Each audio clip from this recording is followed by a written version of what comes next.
je vais vous montrer comment résoudre le problème du service de profil d'utilisateur qui n'a pas réussi à se connecter à Windows 11. Pour cela, vous devez suivre mes instructions très attentivement. Tout d'abord, vous pouvez éteindre votre ordinateur, le redémarrer et vérifier s'il fonctionne ou non. Si cela ne fonctionne pas, vous devez aller dans les options de configuration ou faire un clic droit sur votre bouton Windows, puis aller dans Exceptions. Vous pouvez également aller dans l'option Avancée et aller dans les mises à jour optionnelles ici et vérifier les mises à jour des pilotes et installer ou mettre à jour tous les pilotes ici.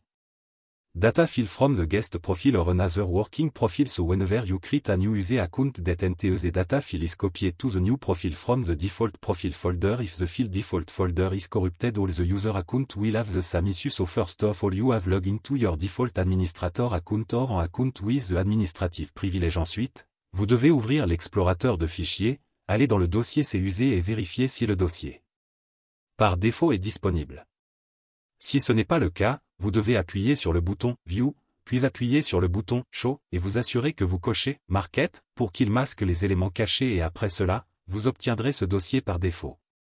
Data en quelque chose comme ntez.data.back ou copier le fichier à un autre endroit sur votre ordinateur comme un disque local ou un pilote USB, mais n'enregistrez pas le fichier dans un dossier utilisateur. OK, rappelez-vous, après cela vous devez copier le fichier ntez.data du dossier invité ou du dossier administratif et le coller dans le dossier par défaut. Si c'est tout, vous devez redémarrer votre ordinateur et j'espère qu'il n'y aura pas de problème. Et si ce tutoriel vous a aidé, aimez cette vidéo et n'oubliez pas de vous abonner à ma chaîne. On se voit dans la prochaine.